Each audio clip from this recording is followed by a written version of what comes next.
Today what I want to focus on is how we can build more responsible AI and robots, particularly in the era of generative AI systems. And then how can we build AI which collaborates with humans?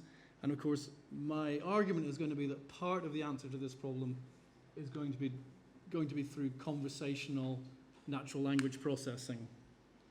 So briefly, I'm from a place, I run a lab called the Interaction Lab at Heriot-Watt. We have about 30 people in that lab. We've focused for 15 years now on conversational AI and applying natural language processing together with robotics. We were one of the first groups to use reinforcement learning approaches to build conversational systems, which is now kind of an integral part of state-of-the-art in generative AI. And one of the most high-profile things we've done is join in the Amazon Alexa Prize. We've got to the finals 3 times in the Alexa Prize. And this is our fancy new building at the bottom, the National Robotarium, which is the UK's Robotics Research Institute. And we collaborate there with Edinburgh University, Heriot-Watt University, and with industry in this building. And we will be hosting HRI 2026 in Edinburgh. So you're all welcome. Please come to Edinburgh in 2026 to talk more about these kind of things. We've had quite a lot of press interest in our work recently.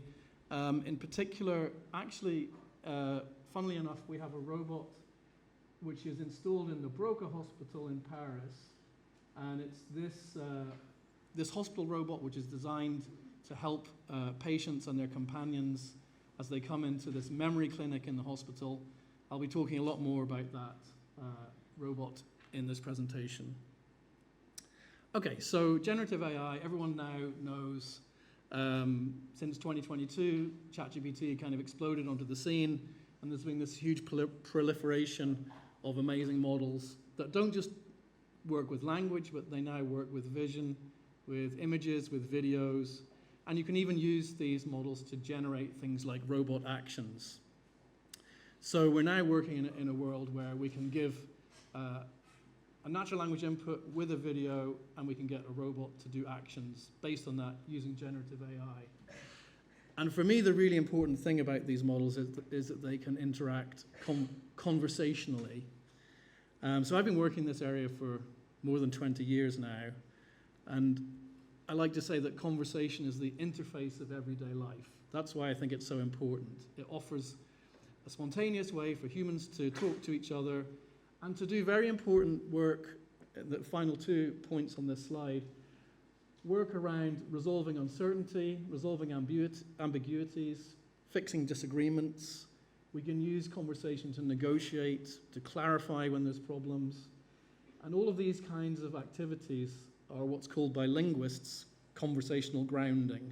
That's different to symbol grounding, which we know about, grounding the meanings of words in physical or visual environment. But conversational grounding is about grounding the meanings of words in plans of other agents and beliefs of other agents, and making sure that you can coordinate those things through language. So conversation allows us to collaborate really effectively. It's an amazing mechanism whereby we can do new tasks that we've never done before with a new partner that we've never worked with before, but we use conversation as this kind of overarching mechanism that allows us to do these kind of ad hoc collaborations. Okay, so collaborative AI, as I see it anyway, is this kind of problem space. Right now we're working with generative AI vision and language models that produce actions as outputs.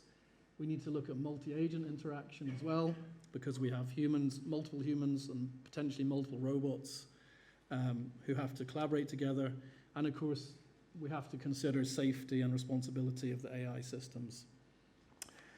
So this is generally the problem space in which I'll be talking about these 2 projects, the Spring project, which is the hospital robot, and the Emma project, which is an embodied AI system that we built for the Amazon Alexa Prize. So before I get really into those systems, I want to go way back in time to 20 years ago now, which is shockingly when I was a postdoc at Stanford. And we built one of the first conversational collaboration systems for humans to talk to robots. And of course, it was built in the good old-fashioned AI style with rule-based systems. There were no statistical parsers. We had to build a fully modular system. However, it could do a lot of interesting things that I think need to be brought forward now again into the generative AI world. So we were talking to this. This was a robot helicopter, quite a large one, which would of course now be a small drone. And we were doing collaborative missions, like the user could say, our job is to search for a red car, so create a shared task. The robot would start planning.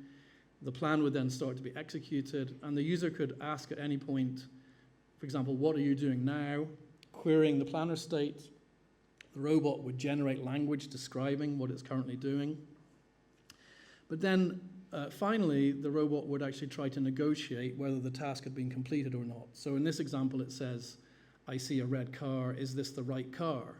So it's actually trying to clarify whether the task has been completed, and in some sense it's trying to negotiate the meaning of the phrase, the red car. So this was a really early system, but it actually could do quite a lot. And we were able to build this back in the day. But of course it wasn't data-driven, it wasn't trainable, it was very brittle. Speech recognition was terrible back in those days. Nevertheless, it could do some interesting things. So what's the state of the art right now with these kind of generative AI models? I'm just going to very quickly give a few snapshots.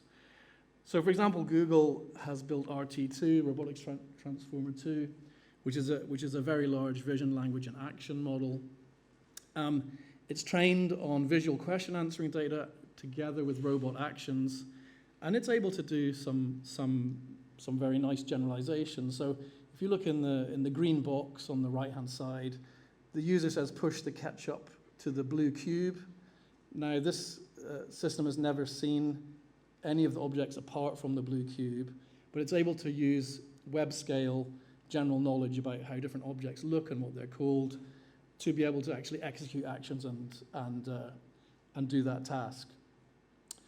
But if we look at the bar chart on the far right-hand side here, you can see that the different RT2 systems, when they're trying to do an unseen task, so a task that they haven't seen ever in the training data, they're doing okay. They're getting about 60% accuracy in carrying out those tasks. But there's certainly a lot of room for improvement in these systems, even though this is the state of the art.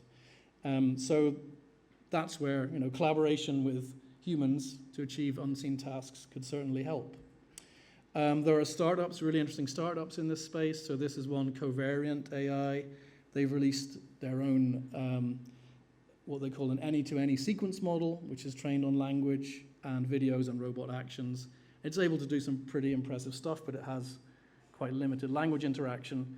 And just for students out there, if you're interested in this space, there's some really nice open source systems available now.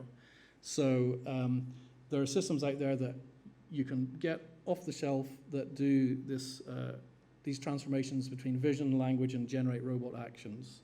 So it's a very exciting space. Lots of things are happening. It's incredibly rapid progress in this area. But of course, as we all know, there are many dangers to be aware of. So I won't go through all of these. We all know about the hallucination problem. There's also the problem that when a system hallucinates, it's very believable. As a user, you don't know. The text output is very fluent. And if a robot is hallucinating, it may hallucinate objects which don't exist in the environment. It may act on those hallucinations. And things can obviously go badly wrong. So we know that in generative AI right now, there is a big problem of lack of control, lack of explainability of these models. So that's why my point of view is that we have to use them with humans in the loop. What we should be looking at is whether a combination of a human together with a generative AI assistant can perform better than a human doing that task on their own.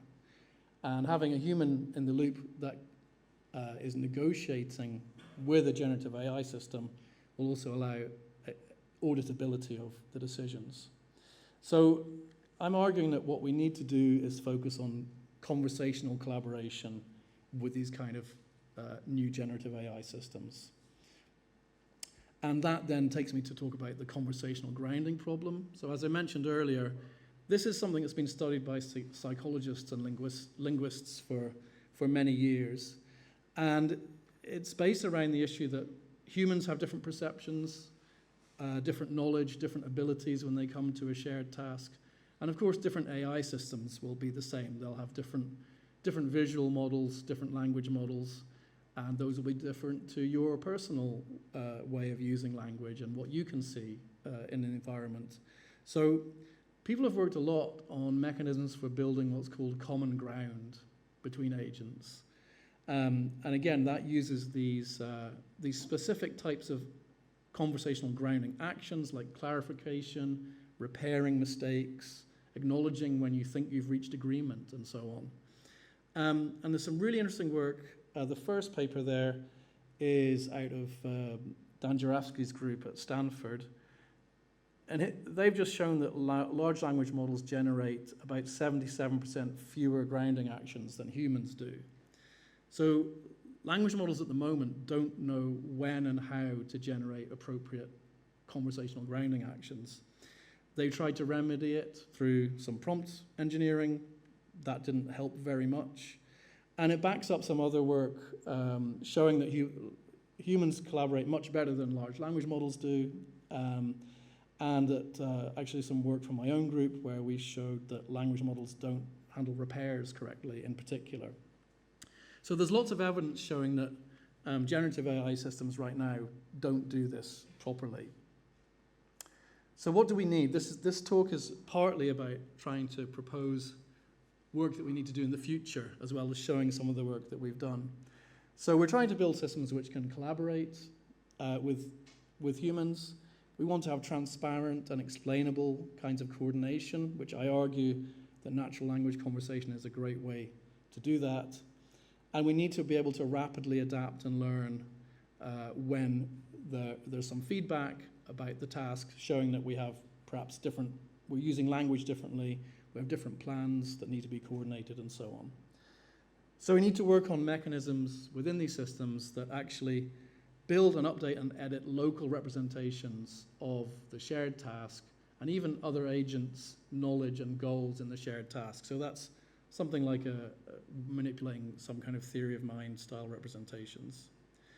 And I guess the big point here is that this is quite different to next token prediction, which is what generative AI models are trained on. They're trained to predict the next token in a sequence. We need to be manipulating some kind of external representations of a shared task. Okay, so that will lead me now to actually talk about two of our projects.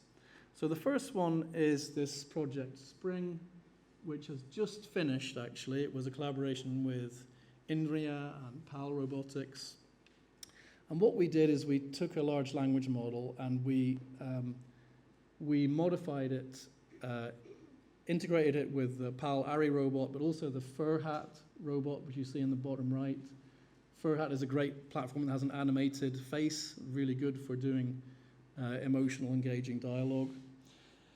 And what we've built is a multi-agent system which is able to deal with two humans coming into a hospital clinic, and it's able to offer them advice and help about how to get around the hospital, but also because it has a large language model, it's able to answer all kinds of questions which they might have. So one of the first challenges we have is that we have unrestricted language input, which we can now deal with a language model. In the past, we could deal with the things in green. We would design specific classifiers to deal with these in-domain things like where do I get food, I'm feeling thirsty, all of these things that we kind of predicted people might say. And the old style was to build classifiers for each of these type of intents and manage them and so on. But then you see out-of-domain utterances like in the bottom left here. So people say all kinds of things to these systems. As soon as you open the floodgates to conversation, anything can happen, and usually does. So people ask for jokes. They want to know if it's raining. How do they pay for the car parking? Like all of these things we couldn't previously handle, but now we can, because the language model can generate usually very good responses to these kind of questions. And the responses can be conditioned on a very large prompt which you give it, which contains all kind of information about your hospital or whatever building you're in. So this is amazing. We've actually reduced error rates on out-of-domain utterances by about 90%. We're able to handle, way more than we could before. But of course, it then generates other problems. Like in the red box, you see the safety critical things which patients also have said to the system. So people say things like, why am I losing my memory? I had a stroke, will I have another stroke?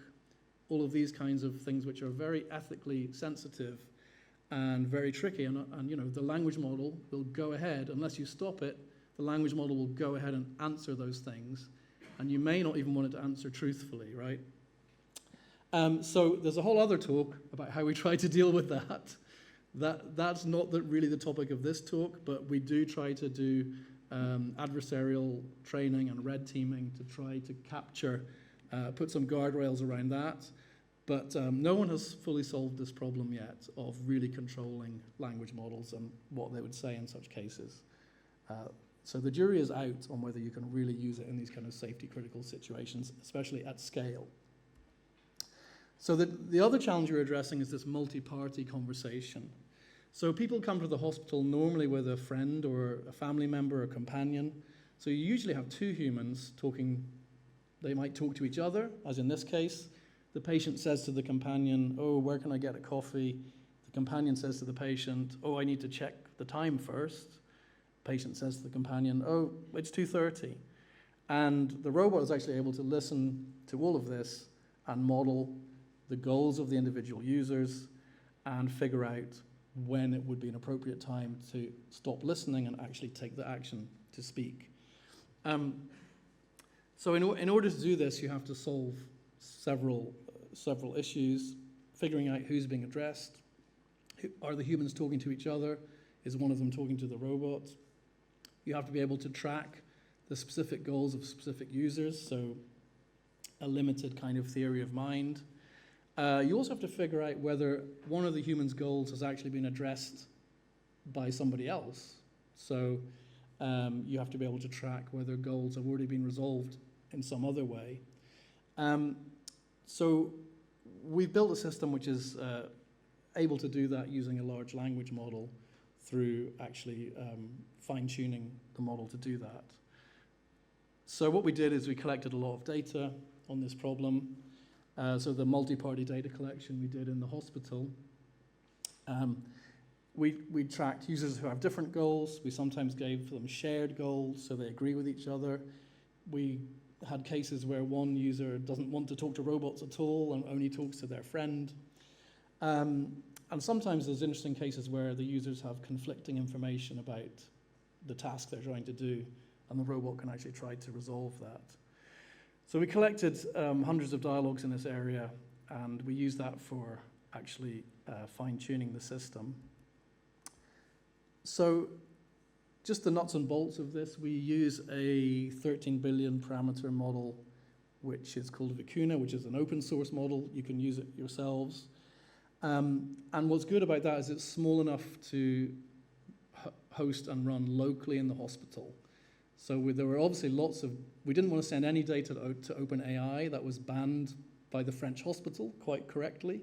So we have a local LLM running in the hospital. We also did some quantization to make it run faster and put some limits on the number of tokens it can generate. Because if you're building a speech system, so speech in and speech out, it's really important to have speed. Otherwise, if there's lots of time lag in a conversation, things go horribly wrong. Another thing we did is we added movement and facial expression prompts into the training data so that the system was able to learn when to produce appropriate gestures and facial expressions. And we've deployed this in the hospital in Paris, and the evaluation is very, very interesting. Okay, so this is an architecture diagram just showing that what it also does, it has a gaze detection module to figure out who's looking at who. It has a clarification module. If the utterance is not a full utterance, the system can recognize that and then ask a follow-up question to try to clarify the user intent. And I will now try to show a video if we've managed to get this working. Hello, can you help me? Of course. How can I assist you today? I would like a cup of coffee. I'm sorry, like a cup of what? Of coffee? There is a coffee machine and a cafe located on the ground floor of the hospital for visitors where they can purchase and enjoy coffee. How do we get there? I'm feeling very Okay, so worried that showed a about very being quick here. clarification when it didn't. Hello. I'm sorry to hear that. Sorry, next. Is there anything specific that is causing you worry or anxiety? I'm That showed here a to help quick if you need to talk. clarification when the system didn't fully hear the user. Could we play a quiz to distract me? Sure, I I'm can give feeling you a very quiz. worried about being here. Here's a riddle, Fifi. What is keys that can't open ups? Is there anything That's easy, it's specific that piano. is causing you worry or anxiety? That's correct. I'm here to help if you need to done. Here's another one for you. I'm light as a Can we play a feather. quiz If the to strongest distract me? man cannot hold me for much longer than a minute, I can give you a quiz. What am I? Here's a riddle for When you. were What is pianos keys that invented? can't open locks?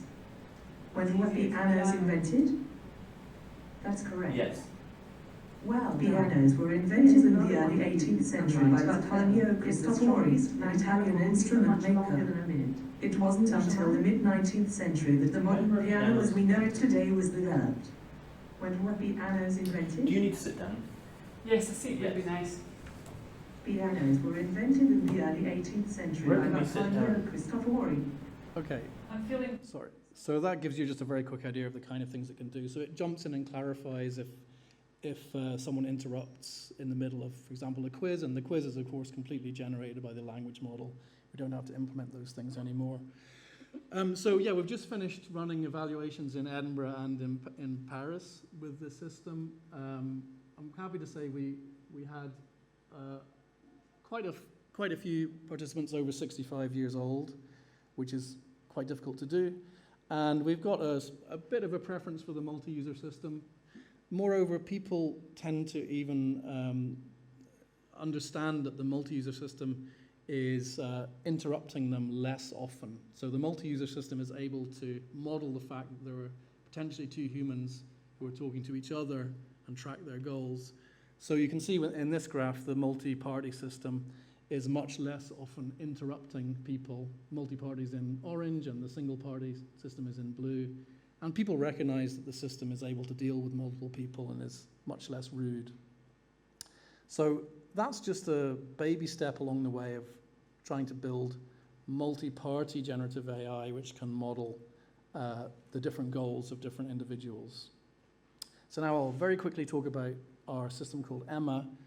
Emma is an embodied AI foundation model that we built for the Amazon Alexa Prize. So it maps vision and language to robot actions, and it was trained by a team of mostly PhD students in our lab. And it also incorporates this idea of negotiation, so trying to clarify visual situations. So it was my colleague Alessandro Suglia, who was the leader of this team of PhD students. And the Amazon Symbot Challenge is that people in the United States can play this game on their Amazon Echo devices.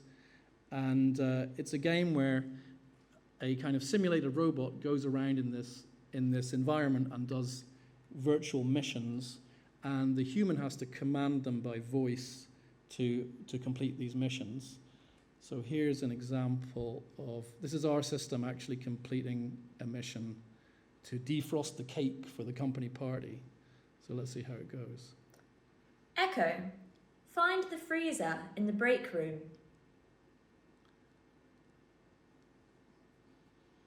Let me just wheel over to the break room.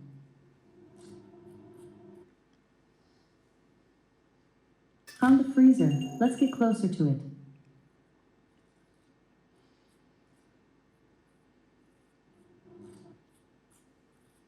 Search complete. What are we doing next? Open the freezer.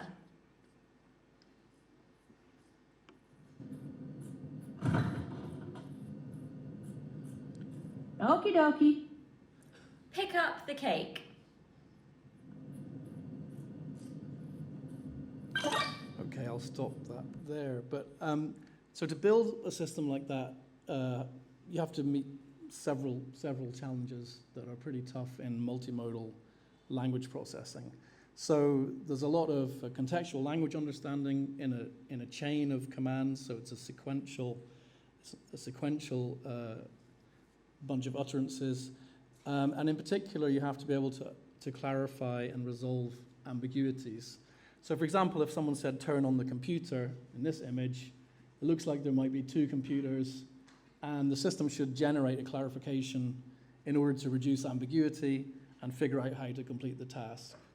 What we did is we collected data for that problem and fine-tuned the model to be able to do this kind of clarification dialogue, as well as to follow the general instructions that people give in this kind of environment. So the overall foundation model we built, it's a small model compared to the huge models which the big companies built. And the key thing about it is that we train it to learn a language of actions. So not just output normal natural language utterances, but also actions that the robot can execute or the embodied AI system can execute in the environment. So it was trained on about 10 million examples over 3 million images. And it performs really quite well compared to larger models in the same kind of class. So you can see that Emma has about 113 million parameters. The models above it are around 170 or 200 million parameters. But on tasks such as the visual question answering task, it actually performs better than those models. That's partly to do with how it was trained. And partly it was trained on a bit more data. It was trained on about 10 million examples of these kinds of tasks. So it's a really nice basis we can start from in our lab to build interactive vision and language systems that can actually control embodied AI systems. Another good aspect of it is that it also has, as I said, an ambiguity detection and clarification module. That was fine-tuned, so we further fine-tuned the foundation model to deal with clarification. So it's able to do things like if an object doesn't exist in the visual field, it will ask you where it could be, or if there are multiple target objects, it will ask the users to disambiguate them. And actually, Emma came top in the goal completion part of the challenge. And the clarification module, when we ablated it, you can see that the clarification is actually giving you about a 10% boost in performance on whether you can actually complete the task together with the system or not. So it makes a reasonable and important difference to be able to do this kind of conversational grounding, as I mentioned at the beginning of the talk. So Emma was trained in this to complete the Amazon Symbot challenge, which is, as you saw, a kind of virtual world, but it was trained on lots of real-world images, and it generalizes quite well to real-world images as well. So you can see here it produces sensible actions for these kind of real-world cases too. Okay, so I'm going to pop back out to try to complete the talk. So I tried to sketch this idea of collaborative AI being at the intersection of these three areas. And Spring is more about multi-agent interaction, whereas Emma is about generative AI for vision and language interaction. So I've tried to argue that collaborative AI is part of the solution or part of an approach to responsible and explainable AI. It's certainly not the full solution, but it's an important aspect of being able to have explainable systems where we can audit why they did something and have them actually negotiate with humans about a potential course of action and so on. So to produce this collaborative behavior, we need to really tackle now in the future these problems of conversational grounding. We need to be able to fine-tune these generative AI models. As I showed you with our Emma system, they need to be able to be fine-tuned to do proper collaborative behavior. So this isn't only unsupervised learning or self-supervised learning. These systems are doing grounding in the sense of building a shared representation between agents. And that's going to be a new aspect of the kind of work we need to do in the future. So there's lots more to be done. These two projects, I think, just show you some baby steps in this kind of direction. But I think generative AI is going to be, it's so powerful that it's going to be used to build new collaborative AI systems. And we should be looking to a future where we can build systems that can do ad hoc collaboration, meaning they can encounter a new task and a new agent that they've never met before, and through general conversational interaction, the dream is that they should be able to coordinate together on how to complete a previously unseen task. So it's going to need lots of new training data, new benchmarks for how do we even measure good collaboration, good teamwork, and so on. And that's something which people have obviously explored in psychology and sociology and management sciences and so on. So I think there's a fruitful new area around AI collaborating with those kind of disciplines to build these future systems where we can really collaborate using conversational interaction. And then through the talks earlier today, I've seen lots of potential application areas for this. So I can imagine with the agri robots that were discussed earlier in the day, you can imagine that you will have humans who may need to communicate to teams of robot helpers actually in the field and so on. And I guess you can also imagine potential military type of applications where you would have the ability for a conversational companion in the field to assist with the kind of military decision making that Ron was talking about. Okay, so thank you for listening. I hope it produced some ideas and gave some insight in the kind of work we do in Edinburgh in the Robotarium and where we're going. And we're very happy to collaborate with people who want some expertise in conversational AI and how that can work together to build collaborative robots. So thank you very much.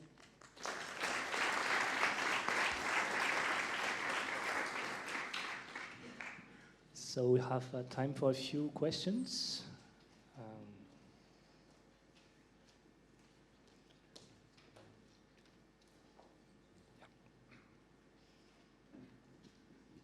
Hi, thanks for the talk.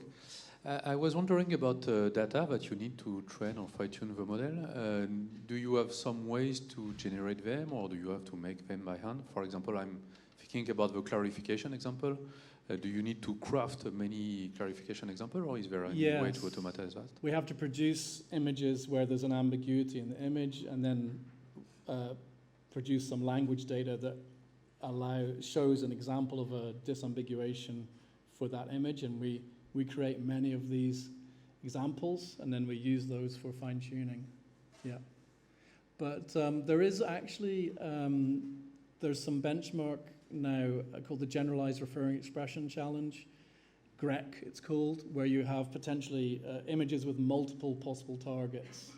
And so there is actually some new data around for doing that task.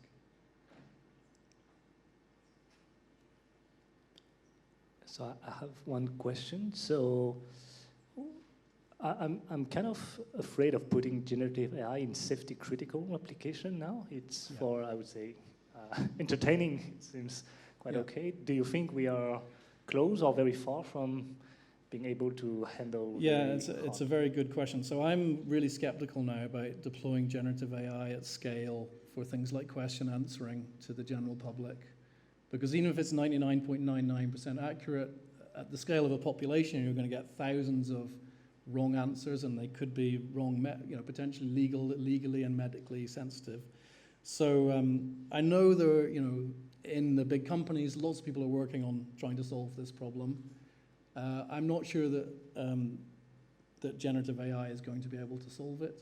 Time will tell, I guess. But in the meantime, that's why I really think it's important to build collaborative systems and to use generative AI together with humans in a way where you can actually discuss a plan, discuss an action that you might do, and ultimately it should be a collaboration rather than just completely trusting whatever the AI system generates. Okay. Yeah. Yes, fine. One.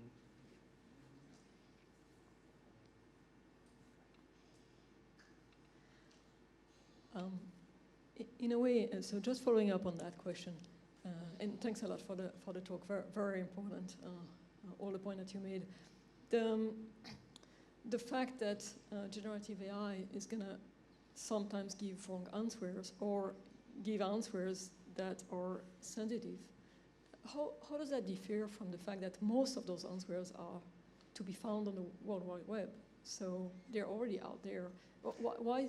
I mean, is it really different? And why is it different? Yeah, it is different, I think, because if you just search the web and you find some crazy bit of text on Reddit or something, then you know the source, and also it's not, you can see the text in its original source. Whereas a generative AI system can take that text and build it into a completely new utterance, which is usually very persuasive, very nice syntax, and you don't know what the source is. And of course, there are now systems where you can trace the source back in some cases. So I think it is more persuasive than just normal web search, and also the conversational chat style builds up a sort of sequence of utterances where people, I think, are more taken in, and it's more believable when you interact with a generative AI system. So clearly, people need to curate the information sources. That's one issue, is you need to have a very specific, narrow set of information sources which you believe. But even then, because it's a generative model can, I mean, we've done this with our hospital system. We restrict it to a certain information source, but it still occasionally generates some extra tokens, and sometimes those extra tokens can actually radically change the meaning of the desired output. So for these reasons, I'm skeptical about next token prediction being the correct training objective if we want to build accurate, useful search systems. Yeah. Okay, thank you. I think you have a flight to catch. I do. Thank you very much. Okay. Thank you again. Okay.